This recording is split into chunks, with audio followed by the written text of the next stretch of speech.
Hi, I'm Rick Wolf. I'm standing on Rich Mountain Battlefield. This was a Confederate position on July 11, 1861.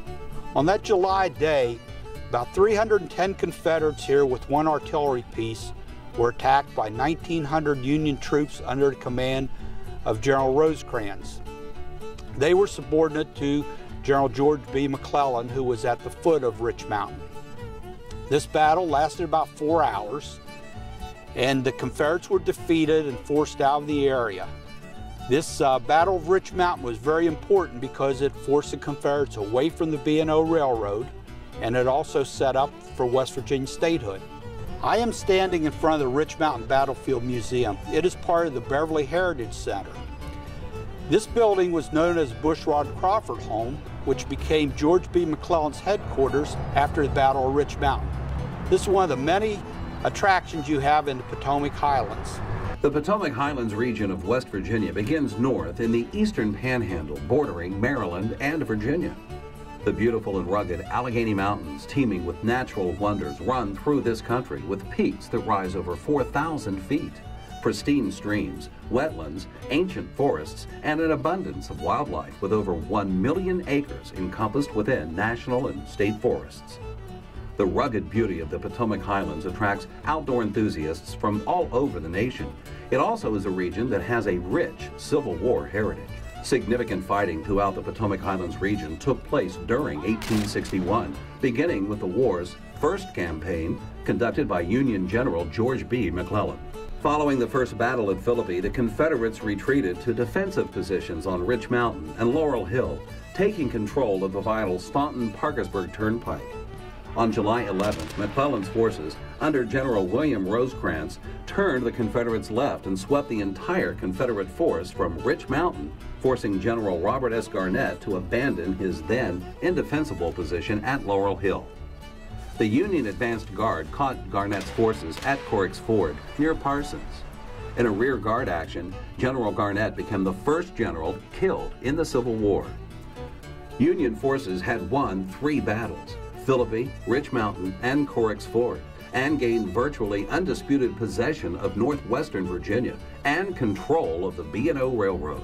Rich Mountain Battlefield is open to the public and consists of 400 protected acres, including original earthworks and veterans' rock carvings at Camp Garnett, interpretive signs and trails, and the nearby Beverly Heritage Center Museum. Laurel Hill Battlefield near Belington also has interpretive signs and is crisscrossed with battlefield movement trails. Parsons features interpretive signs along the Allegheny Highland Rail Trail, including a 24-acre battlefield site adjoining Shaver's Fork. The Battle of Cheat Mountain took place September 12th through the 15th in Pocahontas County, where Lee directed his first offensive of the war. The strategy included a 2-pronged simultaneous attack against Union forces on the summit of Cheat Mountain and on the entrenchments at Elkwater in the Tiger River Valley. Both attacks failed and earned him his first defeat and the moniker Granny Lee. Cheat Summit, Fort Park, and Cumbrabow State Park marked these battles with trench systems, readouts, and interpretive signs. Following their setbacks, the Confederates dug in at Camp Bartow beside the Travelers' Repose. On October 3, 1861, the Battle of Greenbrier River took place there, a 4-hour-long artillery duel, the first in the war. Outgunned and exposed, the Confederates relocated to Camp Allegheny, where on December 13, 1861, Union troops under the command of General Robert H. Milroy attacked heavily entrenched Confederate troops under Colonel Edward Allegheny Johnson. Following a heated 7.5-hour battle, Union attempts to capture Camp Allegheny were repulsed. At an altitude of 4,400 feet above sea level, the battle at Camp Allegheny was the highest of the Civil War. Soon after abandoned, it has remained relatively obscure and overlooked and retains its original trench systems and redoubts. With interpretive signs, it remains today as one of the best preserved battlefields of the war. The Battle of Romney occurred from January 4th through the 14th, 1862, pitting General Stonewall Jackson against General Kelly. McNeil's Rangers was a Confederate guerrilla force that operated defiantly in the Moorfield area from September 1862 until the end of the war with their surrender in Kaiser. Led by Captain John H. Hans McNeil, this force of nearly 100 partisans would take part in the Jones-Imboden Raid of 1863. The Battle of Droop Mountain took place on November 6, 1863, when the Federal Army of Brigadier General William W. Averell, in his second attempt to disrupt the Virginia-Tennessee Railroad, faced the Confederate troops of Brigadier General John Echols. The smaller Confederate Army held the high ground and blocked the highway with artillery, but was overwhelmed by the crushing advance of Federal infantry on its left flank. The battlefield is open to the public and features a museum, as well as a lookout tower and hiking trails. Fort Mulligan in Petersburg was constructed in December 1863. Named for Illinois Colonel James A. Mulligan, it remains an excellent example of an earthwork fort. The remaining major engagements in the Potomac Highlands took place in 1864. General Jubal A. Early dispatched the Confederate cavalry to raid New Creek, where the present-day town of Kaiser is located.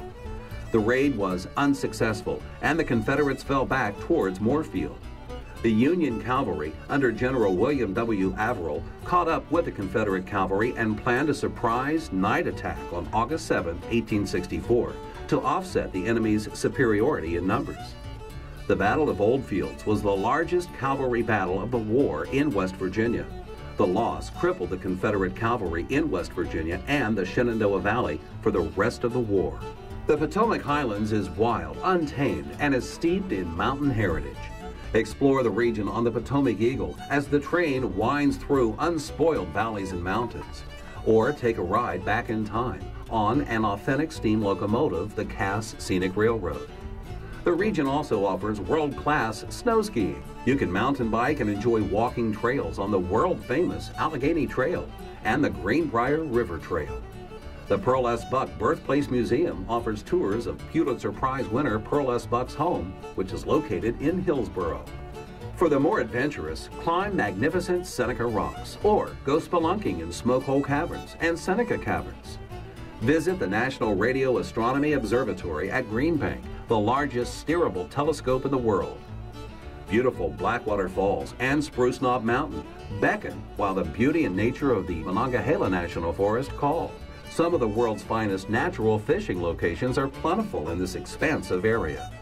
West Virginia's wilds are featured in trails that cross the Cranberry Glades and Dolly Sogg's wilderness area.